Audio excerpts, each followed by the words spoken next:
menghadapi badai kehidupan. Hidup di dalam dunia ini penuh dengan persoalan ataupun badai kehidupan. Siapapun kita, apakah kaya atau miskin, berpendidikan tinggi atau tidak, tua atau muda, semua akan menghadapi masalah dari waktu ke waktu. Ada masalah yang kecil, ada pula masalah yang besar yang datang dengan tiba-tiba melanda kita, sehingga seperti badai dalam kehidupan kita. Dan bila kita jujur, kita tahu bahwa dengan kekuatan dan sumber daya yang kita miliki, kita tidak memiliki jawaban untuk semua badai tersebut. Kita semua membutuhkan pertolongan Tuhan dalam menghadapi badai kehidupan ini. Bersama dengan Tuhan Yesus, kita pasti dapat menghadapi badai kehidupan apapun yang datang melanda kita. Apakah itu badai dalam bentuk persoalan finansial, pekerjaan, kesehatan, ataupun semuanya sekaligus datang melanda hidup kita. Ingatlah bahwa Tuhan Yesus berkuasa menenangkan badai sehebat apapun.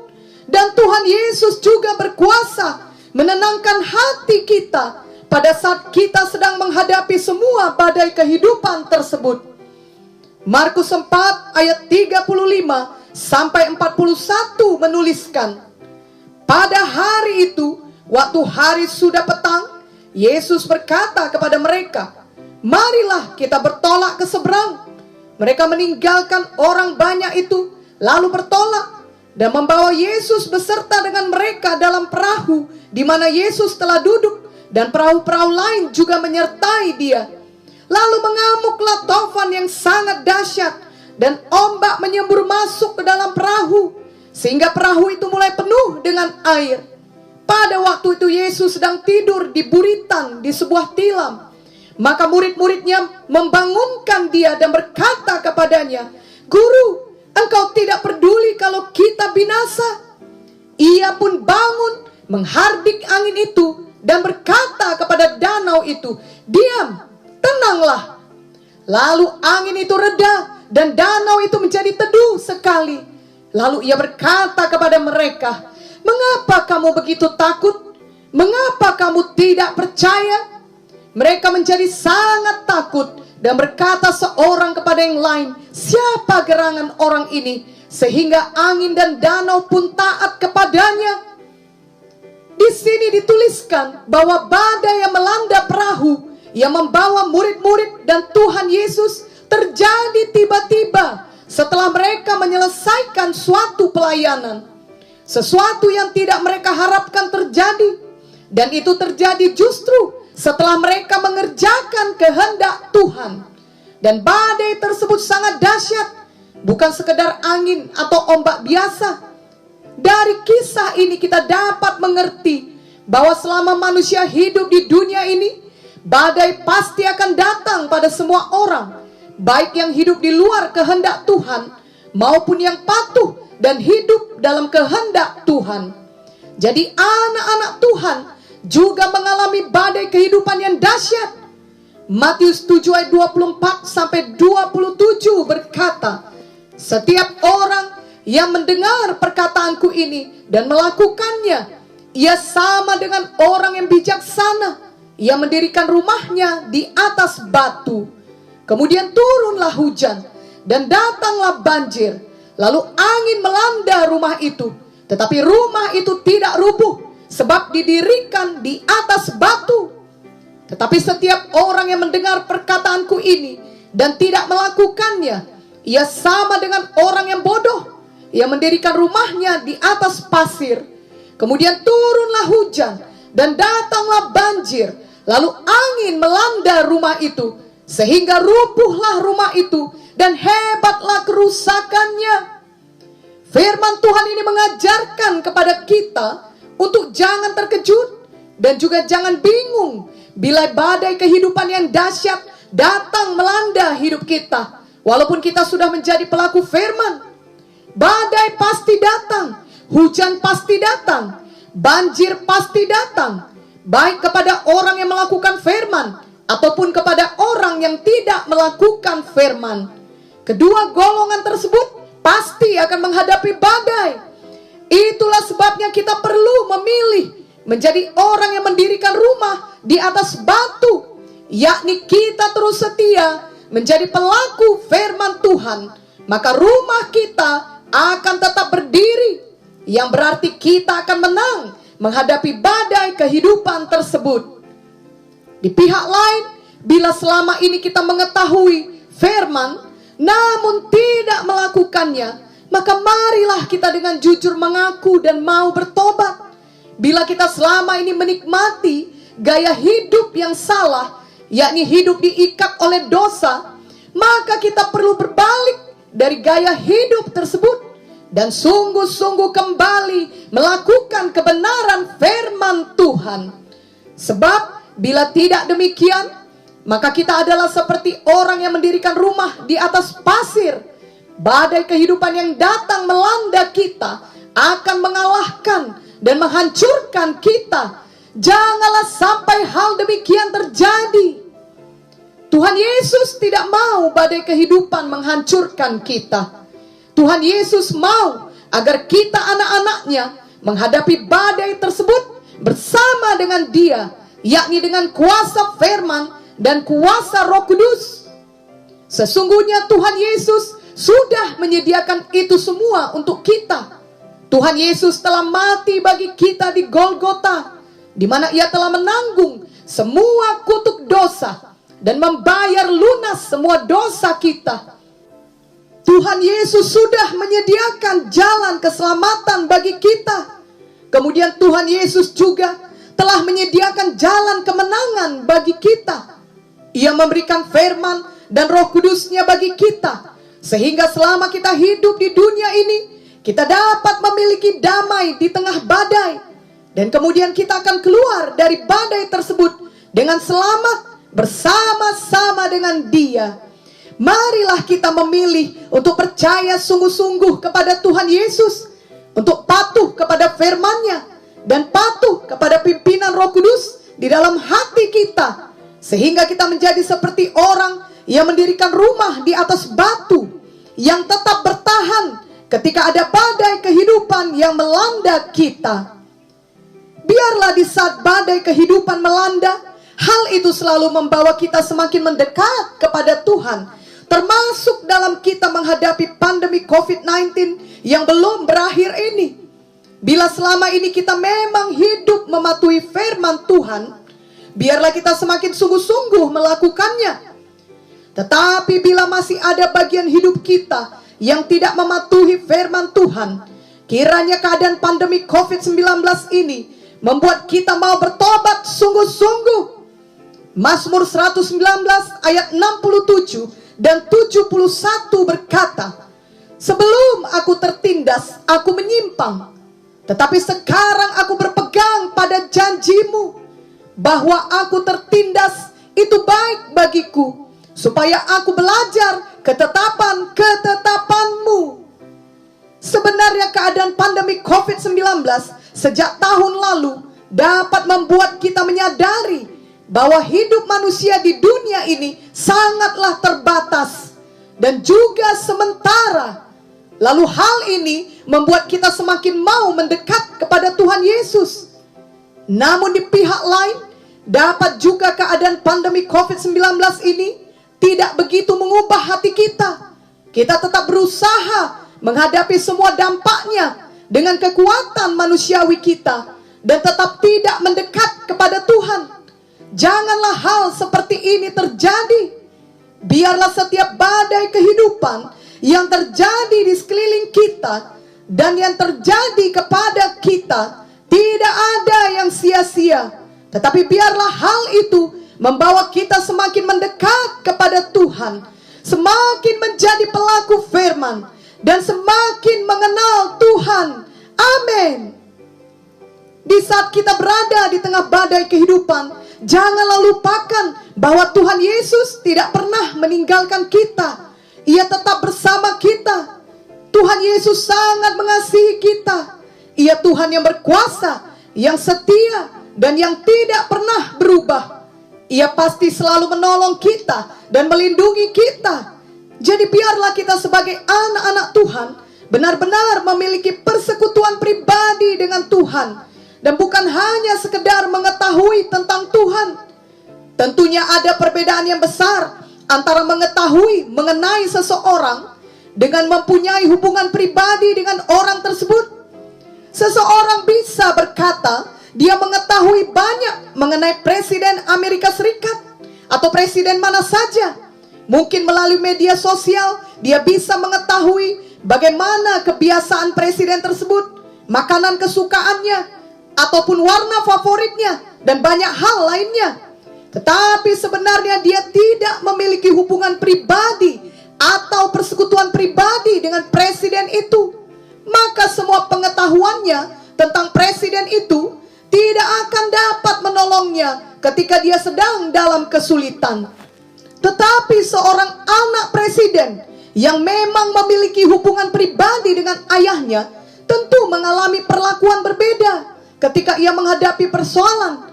Sebab tentulah ayahnya yang adalah seorang presiden akan menolong anaknya tersebut, karena ia mengasihi anaknya dan ia memang memiliki kesanggupan untuk menolong anaknya itu.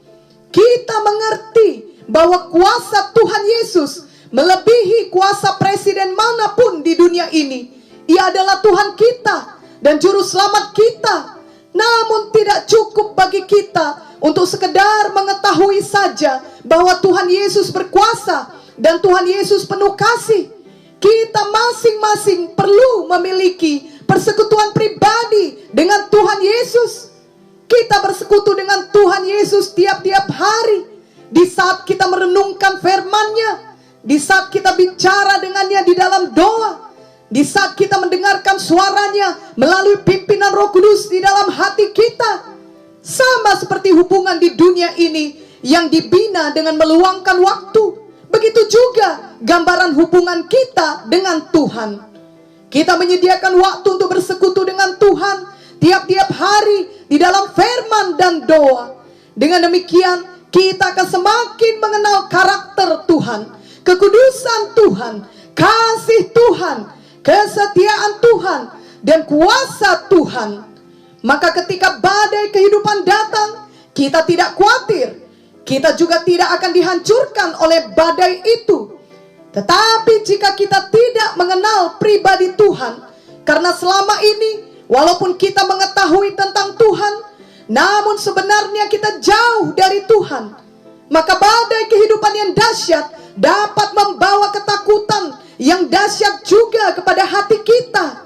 Hal demikian terjadi kepada murid-murid Tuhan dalam kisah di atas tadi.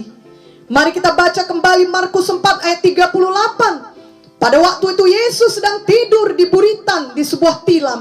Maka murid-muridnya membangunkan dia dan berkata kepadanya, "Guru, engkau tidak peduli kalau kita binasa?" Walaupun Tuhan Yesus ada bersama murid-murid di tengah badai, namun sayangnya murid-murid saat itu tetap ketakutan. Biarlah kita menyadari bahwa Tuhan Yesus juga tetap bersama kita di tengah badai kehidupan apapun. Tuhan Yesus tidak pernah meninggalkan kita.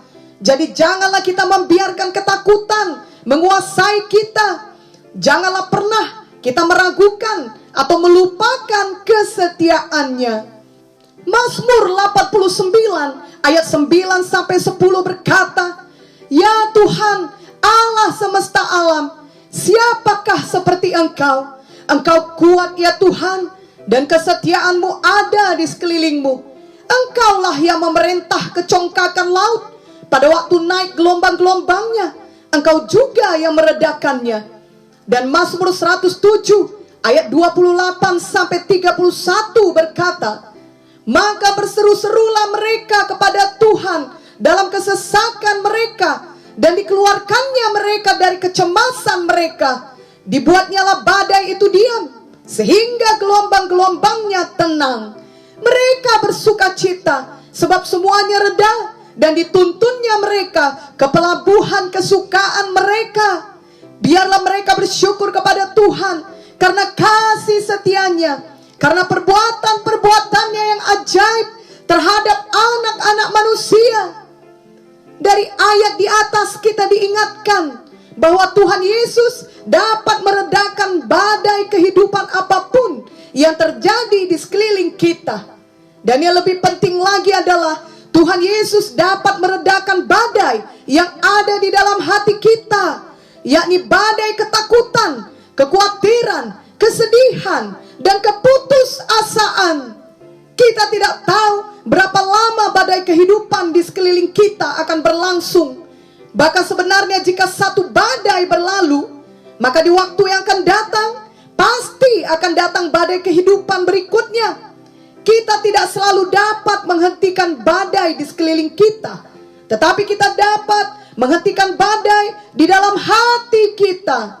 Bila badai di dalam hati kita sudah reda, maka kita dapat menghadapi badai di sekeliling kita dengan tenang, dengan iman. Mari fokus kepada Tuhan Yesus. Mari kembali kepada firman Tuhan. Mari selalu penuh Roh Kudus. Kita akan merasakan kasih Tuhan meredakan badai di dalam hati kita. Maka walaupun badai kehidupan masih terjadi di sekeliling kita, misalnya seperti pandemi COVID-19 ini yang menyerupai badai kehidupan yang belum berakhir, namun hati kita dapat tetap dipenuhi dengan damai sejahtera dalam menghadapi semuanya. Hati kita penuh damai bukan karena semua badai itu sudah reda atau sudah berlalu, tetapi karena kita memiliki persekutuan pribadi yang dekat dengan Tuhan Yesus setiap hari. Kita penuh dengan firman Tuhan, lalu janji Tuhan akan menguasai hati kita, sehingga kita tidak dapat dikalahkan oleh ketakutan. Mari kita membaca lagi Markus 4 ayat 39 sampai 41. Ia pun bangun menghardik angin itu dan berkata kepada danau itu, "Diam, tenanglah." Lalu angin itu reda dan danau itu menjadi teduh sekali. Lalu ia berkata kepada mereka, "Mengapa kamu begitu takut? Mengapa kamu tidak percaya?" Mereka menjadi sangat takut dan berkata seorang kepada yang lain, "Siapa gerangan orang ini sehingga angin dan danau pun taat kepadanya?" Satu hal lagi yang perlu kita ingat dari kisah di dalam ayat tadi adalah ketika Tuhan Yesus sudah meredakan badai yang melanda perahu murid-murid dan ketakutan mereka akan badai selesai, maka ketakutan akan badai digantikan dengan hal lain, yakni dapat kita sebut dengan takut akan Tuhan. Takut akan Tuhan bukan ketakutan yang mengerikan, tetapi akan membuat kita menyadari kuasa Tuhan. Kita hormat akan Tuhan. Kita mau mematuhi Tuhan. Biarlah dalam setiap badai kehidupan yang terjadi kepada kita, tidak ada yang sia-sia, tetapi itu membawa kita kepada takut akan Tuhan, kepada pengenalan yang lebih dalam akan Tuhan Yesus, sama seperti yang terjadi kepada murid-murid Tuhan. Amsal 8 ayat 13 berkata, "Takut akan Tuhan ialah membenci kejahatan. Aku benci kepada kesombongan, kecongkakan, tingkah laku yang jahat, dan mulut penuh tipu muslihat." Amsal 16 ayat 6b berkata, "Karena takut akan Tuhan, orang menjauhi kejahatan." Memanglah tetap ada orang-orang yang walaupun telah mengalami badai kehidupan, tetapi hati mereka tetap tidak berubah. Mereka tetap tidak memiliki hati yang takut akan Tuhan. Mereka tetap memiliki hati yang sama seperti sebelum badai terjadi. Jika tadinya hati mereka condong kepada dosa, maka tidak ada perubahan dalam hati mereka. Hati mereka tetap juga condong kepada dosa. Jika tadinya mereka suka merancangkan kejahatan, mereka tidak menjadi sadar atau mau berubah. Mereka tetap mau menjalankan kejahatan yang mereka rancangkan. Mereka mengeraskan hati mereka dan tetap tidak peduli kepada Tuhan. Mungkin mereka merasa dengan kekuatan mereka sendiri, dengan akal pikiran manusiawi mereka, mereka sanggup menghadapi badai kehidupan. Sebagai anak-anak Tuhan, janganlah kita seperti ini. Kita mau selalu bersandar kepada Tuhan, berharap kepada Tuhan, dan tidak bersandar kepada kekuatan kita sendiri. Dan biarlah kita mau hidup takut akan Tuhan. Kita selalu mau mematuhi Tuhan dan menyenangkan Tuhan. Sebenarnya inilah gaya hidup setiap anak Tuhan. Baik di saat tidak ada badai kehidupan yang melanda, apalagi di saat terjadi badai kehidupan. Sangatlah besar berkatnya jika kita hidup takut akan Tuhan. Amsal 14 ayat 27 berkata, takut akan Tuhan adalah sumber kehidupan, sehingga orang terhindar dari jerat maut.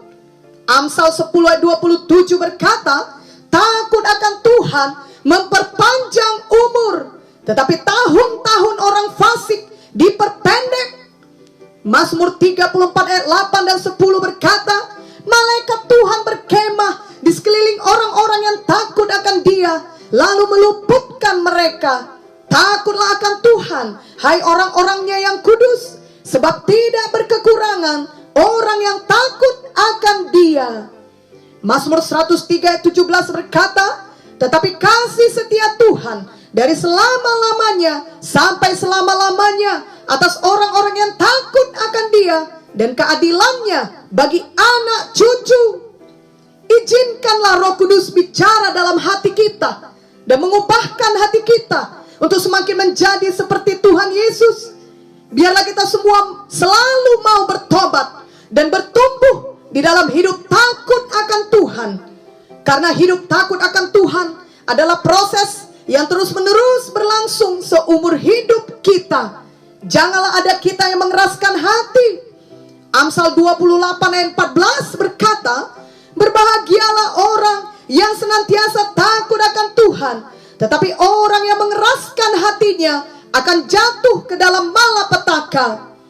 Biarlah mulai saat ini kita benar-benar menyadari dan mengalami sendiri bahwasanya setiap badai kehidupan yang terjadi dalam kehidupan kita bukannya membuat kita menjadi lumpuh karena ketakutan, tetapi justru akan membawa kita semakin takut akan Tuhan dan juga semakin dewasa rohani di dalam Tuhan, semakin mengenal Tuhan dan semakin bertumbuh memiliki karakter Tuhan. Yakobus 1 ayat 2-4 berkata, saudara-saudaraku, anggaplah sebagai suatu kebahagiaan apabila kamu jatuh ke dalam berbagai-bagai pencobaan, sebab kamu tahu bahwa ujian terhadap imanmu itu menghasilkan ketekunan. Dan biarkanlah ketekunan itu memperoleh buah yang matang, supaya kamu menjadi sempurna dan utuh dan tak kekurangan suatu apapun. Dan 1 Petrus 4 ayat 12-13 juga berkata, saudara-saudara yang kekasih, janganlah kamu heran akan nyala api siksaan yang datang kepadamu sebagai ujian, seolah-olah ada sesuatu yang luar biasa terjadi atas kamu. Sebaliknya, bersukacitalah sesuai dengan bagian yang kamu dapat dalam penderitaan Kristus, supaya kamu juga boleh bergembira dan bersukacita pada waktu Ia menyatakan kemuliaannya. Memanglah badai kehidupan pasti akan tetap datang silih berganti. Pencobaan dan penderitaan tidak akan pernah berhenti selama kita masih hidup di dunia ini. Namun bersama Tuhan Yesus, dengan kuasa firman-Nya dan dengan Roh Kudus-Nya di dalam kita, kita dapat tetap maju dan menang di dalam hidup ini.